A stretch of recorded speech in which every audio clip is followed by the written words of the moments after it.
Olá, pessoal, boa noite. Como a gente combinou, eu vou gravar essa aula falando de um assunto que é bastante importante para o nosso estágio, que é compreender alguns aspectos da história da terapia analítico-comportamental. E para isso, inclusive considerando que é importante a gente diferenciar a terapia analítico-comportamental das outras terapias comportamentais e das terapias cognitivo-comportamentais, eu vou contar um pouquinho da história destas outras. E eu vou aproveitar a minha pesquisa de doutorado, que foi sobre o assunto, e vou trazer alguns dados que eu coletei e organizei durante a pesquisa. Então, essa aula vai tratar desse assunto e a gente vai poder discutir mais depois numa aula com interação entre todos nós, certo? Eu vou começar aqui o compartilhamento dos slides para vocês poderem acompanhar o meu raciocínio. Então, vamos lá.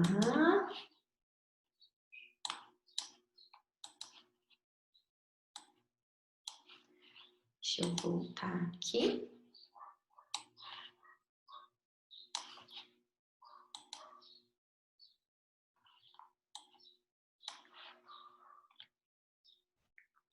Então, vamos começar. O título que eu dei para essa aula é Terapias de Base Comportamental e Terapias de Base Cognitiva, uma análise histórica das aproximações e divergências. Esse foi o título da minha pesquisa de doutorado e foi o título que eu dei também para a nossa aula. Só um minutinho. Deixa eu confirmar aqui, tudo certinho. Vamos continuar. Opa.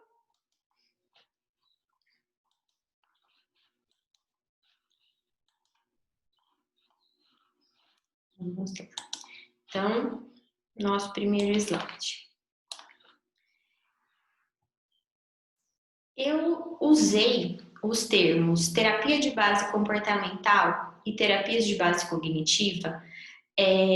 Foi uma escolha minha em função de algumas coisas que eu identifiquei na literatura. Então, eu vou contar um pouquinho para vocês como é que eu fiz essa escolha e explicar o que eles vão significar ao longo da nossa aula. Por conta do termo terapia comportamental se referir a muitos tipos diferentes de terapia, eu estou usando o termo terapias de base comportamental para me referir a todos os modelos de intervenção que foram desenvolvidos, existiram e ainda existem, e que se baseiam em alguma teoria da aprendizagem ou em algum tipo de behaviorismo, né, do ponto de vista teórico e do ponto de vista filosófico. E aí eu adotei terapias de base cognitiva para me referir a todas as terapias que têm uma característica em comum, que é a cognição adotada como tendo papel mediacional na explicação do comportamento. Então, todos aqueles tipos de intervenção que de alguma forma entenderem que a cognição media a interação do indivíduo com o ambiente, entra no grupo de terapias de base cognitiva, e todas aquelas terapias que não têm essa característica e estão fundamentadas teórico ou filosoficamente nas teorias da aprendizagem e em algum tipo de behaviorismo, entrou no grupo de terapias de base comportamental. Adiantando para vocês, são muitas. Né? Desde o surgimento da terapia comportamental, que foi a primeira que surgiu desse grupo, muitas outras com esses nomes apareceram. Então, vamos lá. Como é que foi o aparecimento destas terapias? No início do século XX, né, a partir de 1900, começou a existir uma preocupação da psicologia se constituir enquanto uma ciência. Né? Até então, a psicologia ela não tinha uma preocupação em ser uma ciência, de se adequar aos critérios de ciência, de controle de variáveis, de previsão dos resultados. E nesse momento começou a haver uma preocupação das pessoas que estavam dentro da psicologia em se constituir enquanto uma ciência. E isso afetou a psicologia como um todo, inclusive a psicoterapia. E os estudos foram feitos ao longo dos tempos, as pessoas começaram a investigar a aplicação daquelas teorias psicológicas no comportamento humano, e a expressão máxima, né, ou a concretização da psicoterapia no modelo de ciência aconteceu com o surgimento da terapia comportamental. Isso era um movimento da época, né, da cultura da época. Então, desenvolver uma terapia que fosse considerada científica ia na direção dos movimentos que estavam acontecendo na época. E aí, então, surgiu a terapia comportamental, e ela não surgiu num único lugar, ela surgiu com este mesmo nome em lugares diferentes, e outras práticas com este nome ou nomes semelhantes foram sendo desenvolvidas, receberam este nome ou nomes parecidos, né? Mais para frente, né, essas práticas continuaram se desenvolvendo. Também este mesmo movimento de que a psicologia fosse uma ciência, de que a psicoterapia fosse adequada ao modelo científico, um grupo de pessoas, de pesquisadores, de terapeutas, criticam o modelo da terapia comportamental, mas ainda se preocupam em manter esses critérios científicos e propõem o que vem a ser chamado de terapia cognitivo-comportamental. Isso na década de 70. Então, esse movimento da ciência influenciou muito a psicologia, inclusive a psicoterapia, e foi determinante aí no surgimento da terapia comportamental, ou das terapias de base comportamental e das terapias de base cognitiva, que é o caso da TCC, por exemplo. Eu vou mudando aqui o vídeo de lugar para não atrapalhar a apresentação. Então, eu vou apresentar para vocês algumas situações, alguns desenvolvimentos aí da história que foram importantes para que essas terapias surgissem. Então, foram as primeiras aplicações dos princípios de aprendizagem para alterar problemas de comportamento humano. E os princípios de aprendizagem, como eu falei logo no começo, eles fundamentam as terapias de base comportamental.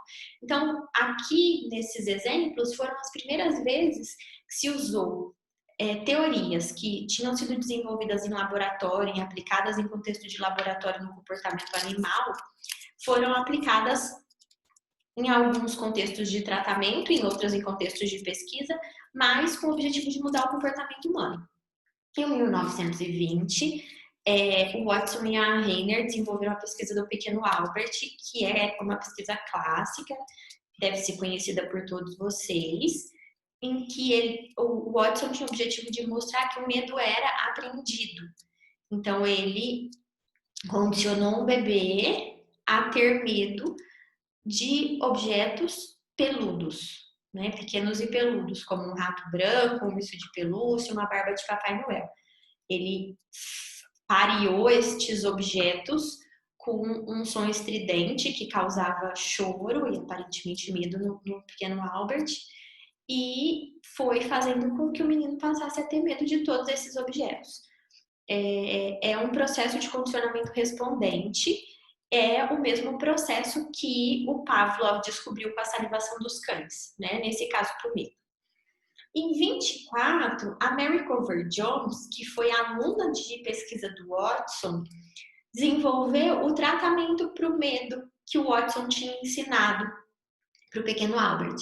Então, o que isso significa?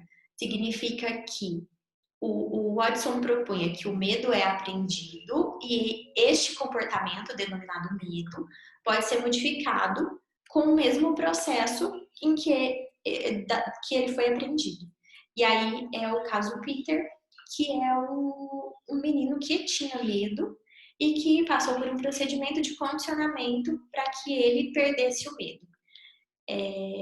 Ambos aqui são muito parecidos com pesquisas de laboratório mesmo.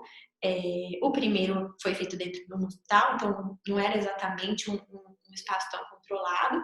E o segundo, apesar de ter sido, né, bem controlado, porque foi uma proposta de pesquisa, quando a gente trata de pessoas, não é 100% controlável, porque a pessoa tem uma vida fora do laboratório, diferente de um animal que está, né, ali restrito. Aí, dois outros momentos importantes aí foi em 38 com o Maurer Maurer. Eles desenvolveram uma pesquisa que desenvolveu um equipamento chamado Bell Pad, que é usado ainda na atualidade em alguns contextos para tratar enurese, né? Então tem uma plaquinha que é sensível ao líquido e quando a criança faz xixi à noite, essa plaquinha molha e dispara um alarme. E ela dispara o alarme logo no início, né? Logo que molha só um pouquinho, e aí acorda a criança para que ela não termine de fazer o xixi na cama e possa levantar e ir aprendendo a fazer xixi. E por último foi o condicionamento de um comportamento operante de levantar a mão de um indivíduo que tinha algum tipo de comprometimento bastante grave. Ele era acamado. Eles não dão muitos detalhes, não dão diagnóstico, mas ele mostra que a consequência fornecida era água com açúcar, se eu não me engano, via sonda, e o indivíduo passou a levantar a mão com mais frequência. Então, foi a primeira vez que o condicionamento operante foi usado nesse contexto. Mas nada disso era terapia, né? Foram só situações em que se usou princípios da aprendizagem para mudar o comportamento humano. Aí, seguindo na história, além do que eu já trouxe, que foi importante para que a terapia comportamental surgisse, é importante a gente pensar em outros aspectos da psicologia naquele momento. Então, eu falei aqui do desenvolvimento da pesquisa experimental sobre aprendizagem, que é tudo isso que eu estava falando até agora. E outros 3 desenvolvimentos aí na ciência, outras 3 características da ciência naquele momento, também foram importantes para surgir um outro tipo de terapia. Existiam várias insatisfações com a psicanálise, em função do modelo de atendimento, já que a ciência propõe essa resolução dos problemas, especialmente nos Estados Unidos, existia uma característica muito forte da cultura que deveriam existir propostas para resolver aquilo que não funciona bem. Então, se eu tenho pessoas com problema, eu preciso oferecer algum tipo de ajuda que resolva o problema dessas pessoas. E a psicanálise não produzia esse tipo de resultado esperado. Também tinha insatisfações muito grandes com o modelo de diagnóstico psiquiátrico, que obviamente era muito menos desenvolvido que hoje, porque era um modelo ainda bastante incipiente. Então, por exemplo, um diagnóstico dado hoje, ele provavelmente não se repetiria na próxima consulta, e não porque o paciente tivesse mudado, mas porque o modelo não era bom o suficiente para diagnosticar adequadamente. Ou ainda, uma pessoa avaliada hoje por 2 profissionais diferentes não receberia o mesmo diagnóstico, de tão falho que era o sistema. E também críticas às técnicas projetivas como instrumento de avaliação e intervenção. as técnicas projetivas estavam sendo desenvolvidas e o que um grupo de profissionais apontava é que o seu resultado também não era um resultado fidedigno, que podia ser confiável e que elas, então, não traziam informações adequadas para a preparação de uma intervenção. Por isso que não viam função em se utilizar as técnicas projetivas, já que você não conseguia propor uma intervenção a partir desta avaliação. E aí, diante de tudo isso acontecendo, na década de 50, foram propostos 3 tipos diferentes de intervenção, com algumas características comuns, mas eram 3 intervenções independentes, por 3 grupos de pesquisadores diferentes em 3 lugares diferentes do mundo. A primeira delas aconteceu nos Estados Unidos, era uma pesquisa que estava sendo desenvolvida pelo Lindsley com orientação do Skinner e pouquíssima participação do Sommo. Era uma pesquisa com pacientes esquizofrênicos e o objetivo principal era propor e demonstrar que o comportamento esquizofrênico era um comportamento operante e ele poderia ser aumentado ou reduzido de frequência em função das consequências oferecidas para esse tipo de comportamento. E que, né, a conclusão do primeiro relatório, né, do relatório preliminar, é que a intervenção realizada aponta que, de fato, a proposta deles se correspondia ao que se espera de uma psicoterapia. Foi chamado de terapia comportamental. Em 58, o Lazarus, que era aluno do Volpe, que vocês já devem ter ouvido falar, fez uma proposta também denominada terapia comportamental, baseada na proposta do Volpe. Então, ele se inspirou no Volpe, que não deu esse nome para o trabalho dele, fez algumas modificações e fez uma proposta de terapia baseada nos princípios da aprendizagem, que ele deu o nome de terapia comportamental também. Em 1959, o Eysenck, que era um psiquiatra inglês, que já tinha feito um estudo bastante importante em 1952 sobre a ausência de efetividade da psicanálise, ele propõe uma intervenção que ele também denomina de terapia comportamental, baseada nos princípios do condicionamento, discutindo a importância de se oferecer um tratamento que de fato produzisse resultados como mudança de comportamento e melhora do problema da pessoa.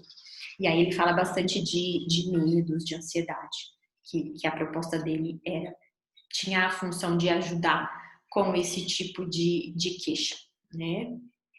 É importante adiantar aqui que a proposta do Lindsley, do Skinner e do Solomon, até porque o Skinner era o orientador da pesquisa e ele, então, seguiria aquilo que ele acreditava, ela era uma pesquisa baseada na análise do comportamento.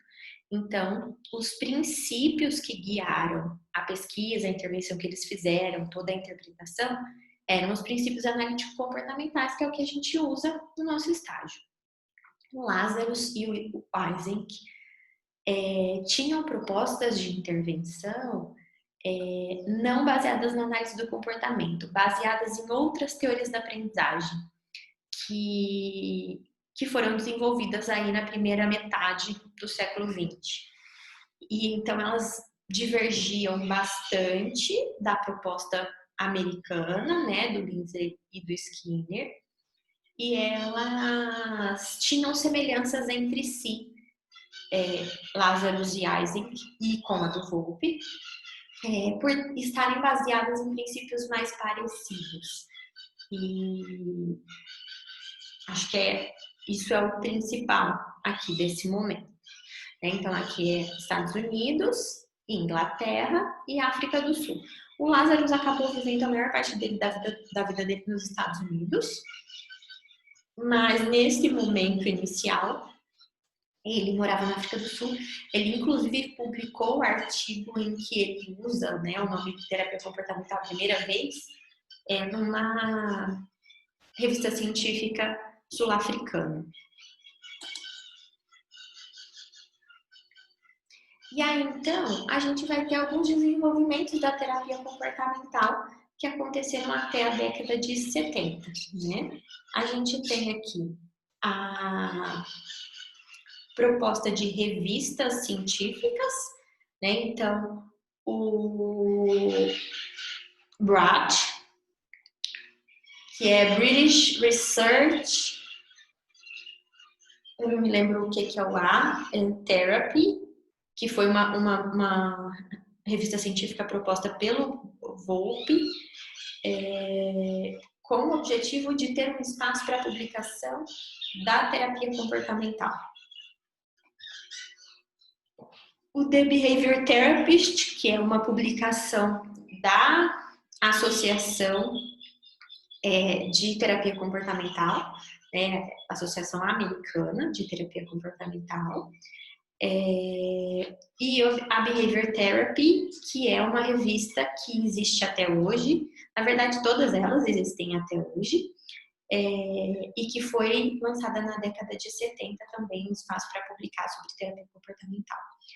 Em 68, o Volpe publica Psicoterapia por Inibição Recíproca, né, que é um livro muito famoso dele, e é uma intervenção, né, essa proposta de inibição recíproca tem a ver com a desensibilização sistemática, que todos vocês devem conhecer, e é um livro clássico que ficou conhecido. E aí o outro ponto aqui, que eu já mencionei, mas é importante, é o surgimento da associação em 66 e a mudança do nome dela em 67. Ela mudou de nome muitas vezes ao longo dos tempos, algumas vezes, na verdade, e hoje o nome dela é ABCT, né, que é Association for Behavior and Cognitive Therapy, porque hoje ela agrupa as terapias comportamentais e cognitivas, certo? E aí, então, a gente tem o surgimento da terapia cognitiva e da terapia cognitivo-comportamental, porque até agora eu só estava falando do surgimento da terapia comportamental, né? O primeiro momento, né, de surgimento da terapia cognitiva foi aí na década de 50 e 60, com a proposta do Albert Ellis, de terapia racional emotivo comportamental, em 55 mais ou menos, não tem uma data certa, e a proposta do Beck também na década de 60, também não tem uma data certa exatamente, da terapia cognitiva, né? São os nomes que os próprios autores deram. O Ellis inicialmente não deu este nome longo. Primeiro era terapia racional, depois virou terapia racional emotiva e depois terapia racional emotivo comportamental. Mas eu botei um nome conhecido hoje que a gente usa para identificar mais fácil. Então, o primeiro momento de surgimento foi aqui, né? O segundo momento foi aqui na década de 70, quando algumas das pessoas que trabalhavam com terapia comportamental começaram a achar que faltava algo na terapia comportamental. Eles trabalhavam com aquele tipo de terapia comportamental do Eysenck e do Lazarus, né? Porque não havia aqui, nesses dois tipos de terapia, muito espaço para aquilo que não era observável, para cognição. Falava-se sobre emoção, mas acreditava-se que a gente tinha que exclusivamente intervir no comportamento. E aí, se eu intervisse no comportamento, a emoção ia mudar. Diferente aqui do Skinner, que desde o princípio compreendeu, considerou emoção como algo importante, e tratou tudo com o nome de comportamento, que tinha uma definição diferente da definição do Eysenck e do Lazarus, né? Aqui é aquela definição que a gente usa de comportamento e relação do organismo com o ambiente, né? Pensando em termos de estímulos, aquilo que vem do ambiente, e de respostas, aquilo que vem do organismo, né? Sejam elas emitidas no comportamento operante ou eliciadas no comportamento respondente. Aqui não tinha essa ideia. Então, um grupo de terapeutas que era destas duas terapias comportamentais começou a ficar insatisfeito com isso, com a não possibilidade de considerar o que eles chamavam de cognição. E aí eles começaram a propor outras terapias, né? O Bandura tem uma questão com o Skinner, que eu não vou entrar aqui na discussão, ele critica bastante a proposta do Skinner e propõe algumas coisas diferentes, mas os demais, né, o Mahoney, que é alguém bastante importante aqui, e outros, eles tinham uma crítica àquelas outras terapias comportamentais, e aí eles incluíram o termo cognitivo no nome, né? Então o Mahoney publica um livro que ele chama Cognitive Behavior Modification, que é a modificação cognitiva do comportamento ou modificação cognitivo-comportamental, né? Tem essas duas traduções que são possíveis e que a gente encontra. E aí começou esse movimento, né, de um grupo de pessoas que era comportamental e não abandonou as técnicas comportamentais, mas passou a usar técnicas cognitivas, passou a considerar a cognição de uma forma diferente. E aí esse grupo foi trabalhando, estudando, e em 1976 eles passaram a chamar aquilo que eles faziam de terapia cognitivo-comportamental.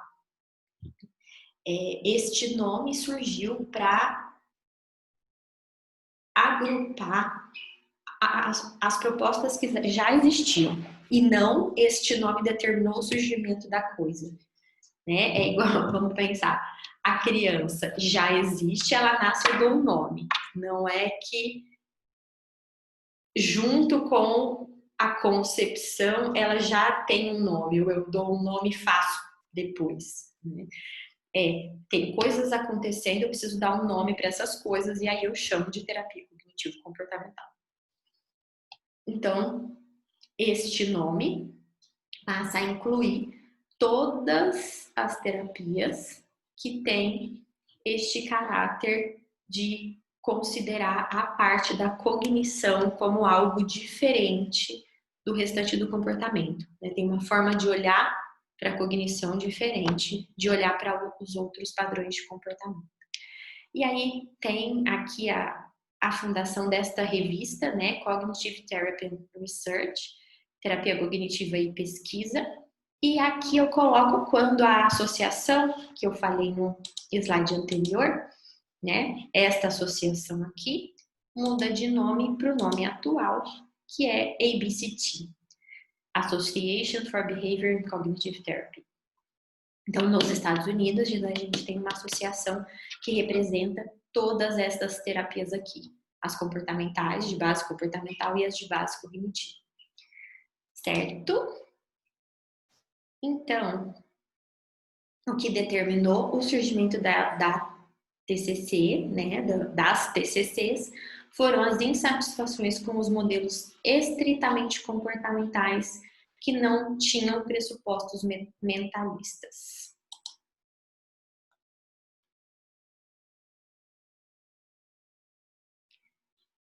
Este nome, dado terapia cognitivo-comportamental, ele gerou algumas discussões, porque o Volpe, por exemplo, achava que o termo que devia incluir todo mundo era a terapia comportamental, porque foi o primeiro que surgiu, e não terapia cognitivo-comportamental.